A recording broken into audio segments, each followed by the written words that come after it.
Welcome back. AOC says handcuffs or not, she was complying with what Capitol Police told her to do, and President Biden told the world yesterday that he's got cancer. We'll have more on that in a moment.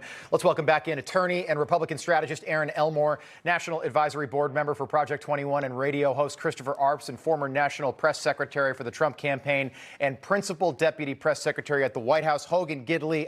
Aaron, this handcuff visual yesterday was something else. AOC protesting Roe v. Wade outside the Supreme Court. She and 17 other Democrats were arrested. She had her hands behind her back, pretending like she had handcuffs on. There's Ilhan Omar. Then she waved to the crowd that was gathered, the other protesters. Ilhan Omar, by the way, escorted herself to the where Capitol Police were directing them. AOC tweeted this out yesterday. Take a look at this.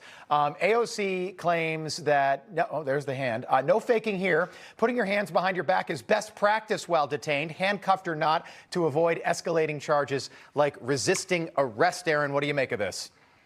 Are you even arrested if you don't have handcuffs on? But this is such a mockery of our judicial system. Atlee B. Stuckey did a funny meme of this, or funny video of this. She had her hands behind her back, and she said she was protesting low-waisted jeans. And I am with her on all of this. But truly, as funny as it is, it's very sad, because what they're doing is making a mockery of the American people and showing that they're elitist, smiling. And by the way, there was no mugshot. In lieu of mugshots, the police officers were taking selfies with these women, and they were given water. And by the way, we have January 6 detainees who are living in squalor, basically uncharged. There's a woman who's in her late 60s with cancer that was barely involved with January 6, who was just sent to prison. So basically, there are two systems of justice. We have the leftists who go outside just to make a scene, to accomplish nothing, by the way. And we have people who did nothing on January 6th who are sitting in jail suffering. So really, two systems of justice. And what does this tell the American people? If you're a liberal, far-left politician, you can get away with anything. But if you're the average American and you own a gun legally, the police are going to come to your house and ask to see your guns. So really, we don't live in American Democratic Republic anymore. We live in whatever the left thinks is appropriate, and they can do whatever they want, and we have to sit back and watch. Good point. Chris, proves to me that she's not a serious person. Ilhan Omar, AOC, you can't be taken seriously when you do something like this. By the way, yesterday she doubled down and tweeted out her arrest report. She was given a Washington, D.C. citation of $50. Right. It was not an arrest report. She was not booked. She didn't see a judge. Rob, I'm going to have to disagree with you a little bit about this not being a smart move.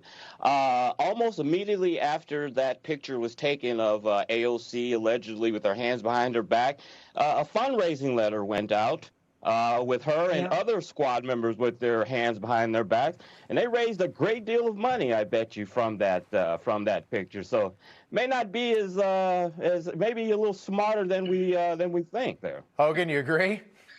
Yeah, look, I mean, it's smart politically, but the overall action's dumb. I mean, she got out of it exactly what she wanted to get out of it, and Chris is right. She raised money off of it and continues to be the martyr. You hit a phrase that I actually was going to use myself, Rob. She's just not a serious person. To say that it's best practice to put your hands behind your back when you're being detained, well, then why'd you raise a black power fist when you were walking away if the best practice was to keep your hands behind your back? Also, when you're arrested, we all know this, when you're approached by cops, what do they want to see first? Your hands. Keep them where I can see them. If you're in the car, keep them at 10 and 2. So the whole thing, just from a logical standpoint, doesn't make any sense. From a political standpoint, it makes a lot of sense. She got exactly out of it what she wanted, which means nothing got done on the politics of it from moving the ball forward, of course, but it sure got done what she wanted to have happen with her constituents at home and for the martyr that she tries to pretend to be. And I've just got to say, lots of media coverage. A ton of media coverage. Yeah.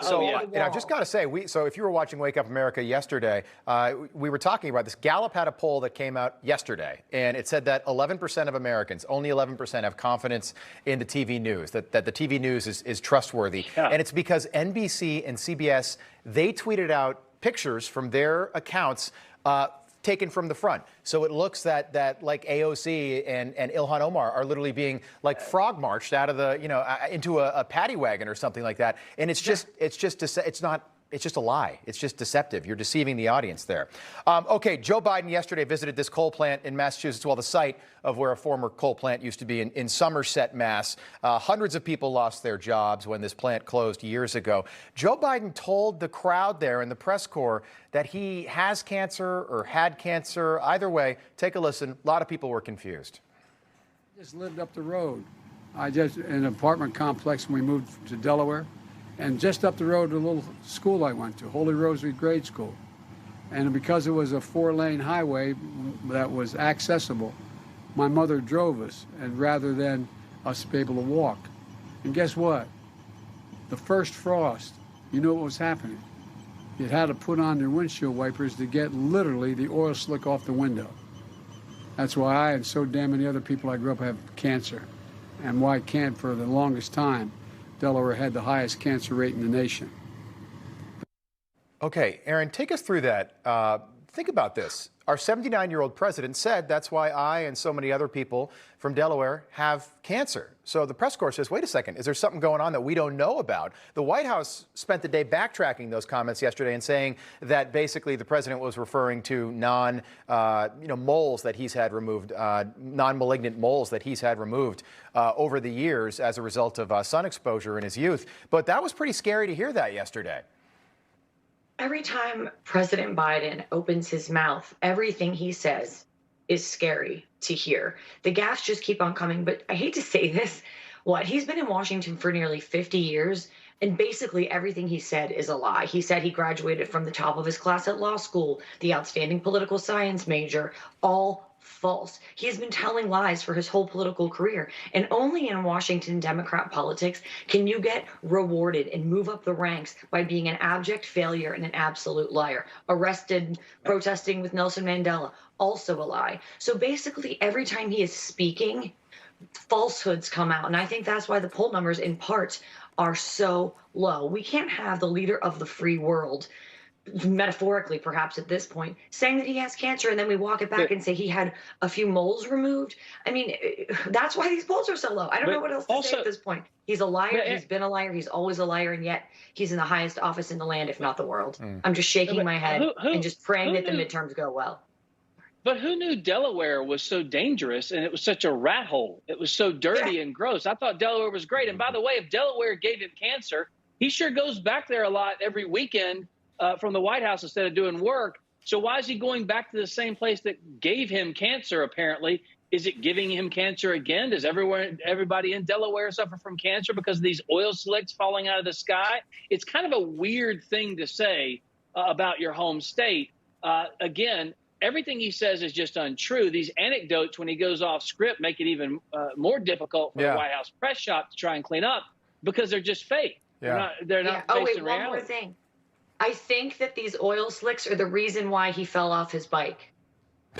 Yes, his pedals were slippery. He was dismounting. It's not like he was dismounting. Very bizarre. By the way, he ran Delaware for 50 years. He was elected to the Senate. So, I mean, if Delaware's so bad, you ran it for 50 years, half a century. Chris, final thought. So Mike Pence delivering a speech in South Carolina, met with lawmakers apparently there as well. A lot of people think he's getting ready to announce as soon as we get through the midterms. In about 15, 20 seconds, Chris, who do you think announces first? Because this looks like it's going to be a very big Republican field for 2024. Who announces first? Well, I think that President Trump will probably be one of the first to announce. Hopefully, it'll be after the midterm elections. I'm not sure if there's going to be a huge field in 2024. I think a lot of these candidates remember what happened in 2016, that when you get on the president's bad side and you get a nickname, that could be very damaging for your future political process. I know it. And Trump just emasculated. Think about it. Jeb Bush, talking about his energy levels. Those names stick. Lying Ted, those names stick. It's unbelievable. Pocahontas. Think about those. They stick. We'll see what happens there, though. We will pick this back up top of the next hour. Hogan, Aaron, Chris, thanks so much.